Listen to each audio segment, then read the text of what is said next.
Damn, baby, that was so good. Twice last night and again this morning. I think you've outdone yourself. When was the last time we slept 3 times in 12 hours? I grinned. Since the babies were born. This empty nest thing has its advantages.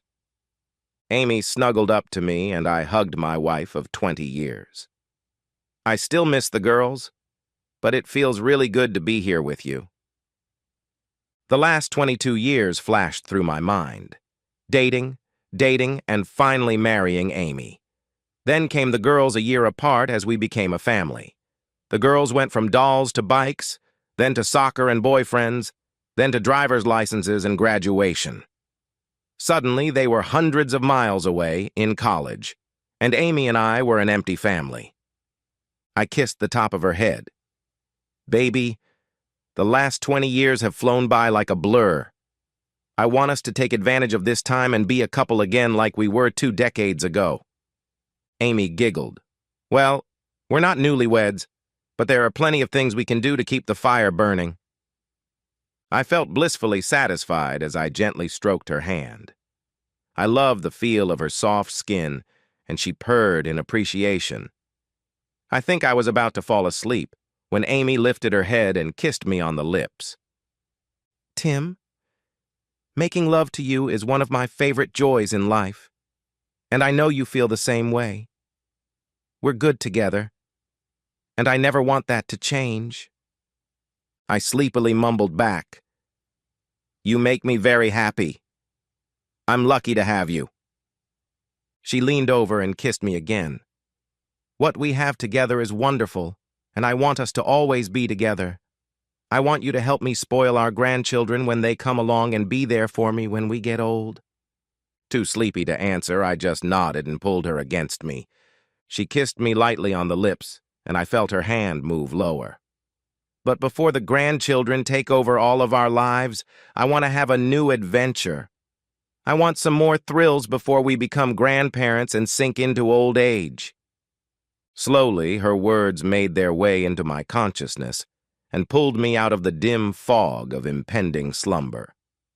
I stirred and raised one eyebrow in unasked question. Kid, I know it's very selfish, but I want to have one more little adventure before I get too old to explore new things. As my thoughts floated back to the surface of consciousness, a distant alarm rang. What had she said? Something about the last adventure? But the way she said it, why did it bother me? I love adventure, but what kind of adventure was she planning for us? I opened my eyes. I saw her beautiful face, framed by a wild mop of blonde hair. Her eyes were filled with concern as she studied me. I started stroking her hand again. An adventure, What kind of adventure did you have planned for us? Well, she leaned in and kissed me again. Like I said, it's a little selfish. The alarm in my head was now loud and clear. So this adventure is for you and not for us? She wrinkled her nose slightly and replied, Well, yes, but I think you can have an adventure separate from mine, too.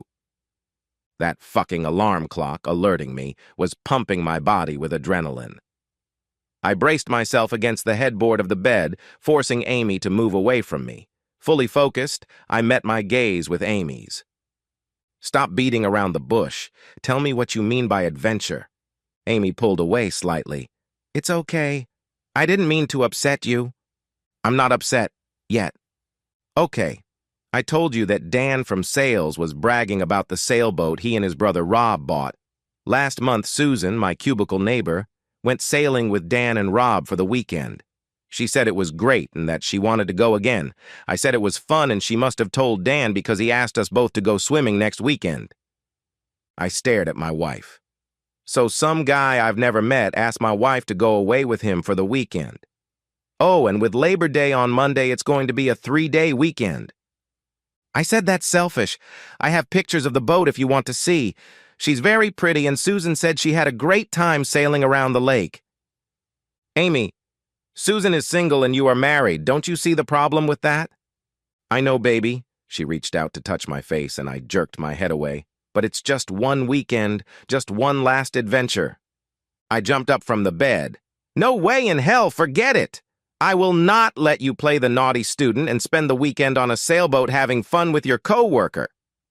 I didn't say anything about sleeping with him.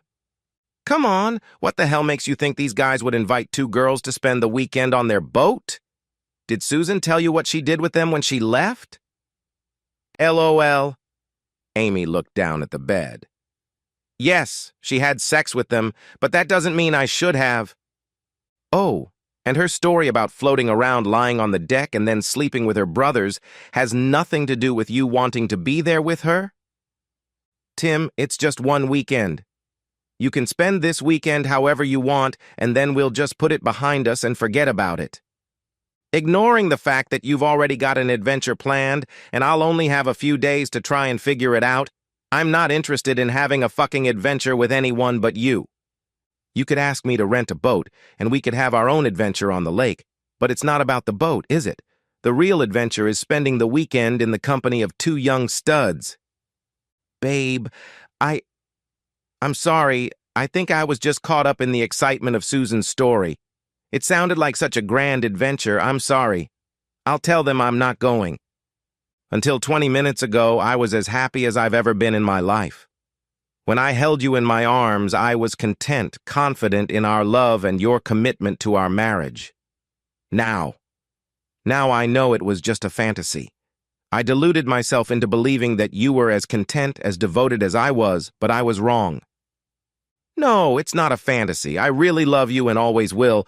Please, baby, I'm so stupid. I'm so sorry. I don't know what I was thinking. Hell, I probably wasn't thinking at all. Please ignore everything I said. Please, baby. She said the last words to my back as I walked into our bathroom. I closed and locked the door. Taking a shower, I washed off the remnants of our lovemaking. My mind was still numb from the shock of my wife's suggestion. How could she believe I would agree to such a betrayal? When I came out, Amy was lying face down on the bed, sobbing loudly. She looked up at me, her beautiful face now flooded with tears. I sat down on the bed and she pulled herself up and pressed herself against me. I put my arms around her and stroked her until her sobs subsided. Amy, for 22 years, you made me believe in us, in our relationship. I thought we wanted the same things, that we had the same desires. I never once doubted you until today. Oh my God, Tim, I'm so sorry. While you were in the shower, I was thinking about what I said, about what I had planned. I asked myself how I would feel if this was your plan. If you had said that two girls had invited you to go swimming this weekend, I almost threw up. It's so selfish, like I'm an immature teenager instead of a wife and mother. I'm so ashamed of myself and I feel so stupid. So what do we do now? Where do we go from here? How can I trust you knowing that you were totally willing to sleep with two other men? What does that say about our future together? Amy tried to hold back her sobs. I've ruined everything. Now I can't even imagine how I could have thought that such an idea could be acceptable to any husband. Baby, I guess I was just taking you for granted. You've always been so reliable to me, and I think I just gave in to a silly, selfish whim. I completely neglected and disrespected you. I thought it would be fun, so I just neglected everything else, and that's so unlike me. This is all so unlike you, at least the you I've known and loved for the past 22 years. Baby, please tell me how I can make this right. I know it's all my fault, but what can I say or do to get you to give me a chance to make things right? I don't know. Our marriage is seriously damaged. Everything I thought was true is now untrue. I'm just devastated. You say you just took me for granted. Is that my fault? Was I too loyal to you? Do you find me boring now? Oh my God, what have I done? No, it was all me. It was my brain noise, my selfish, childish indulgence. Maybe, just maybe your devotion was so strong that it allowed me to convince myself that it was okay to take your love for granted. But baby, that was so wrong. I should have treasured your devotion, not tried to take advantage of it. I just pray that you'll let me try to prove that I realize the error of my ways and give me a chance to save our marriage."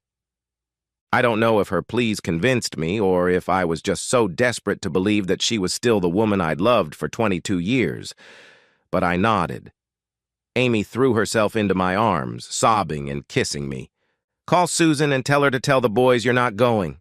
And Amy, promise me you'll stay away from Dan at work.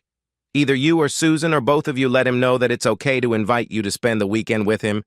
You need to let everyone know that you would never do that. You know, maybe I should think about going to work for your sister at her bakery. We don't need the extra money and she could use the help. It would be the responsible thing to do. You know, an adult, mature, unselfish, responsible thing to do," Amy said, smiling. Epilogue. I thought about what Amy had done for quite a while. I couldn't bring myself to believe that our 22 years together should be ruined because of one selfish plan that she ultimately discarded. I was still very hurt by her disrespect, but forced myself to give her a chance to make amends. It took some time, but gradually the doubts generated by Amy faded away. She loved working at the bakery until she retired to spend more time with her grandchildren.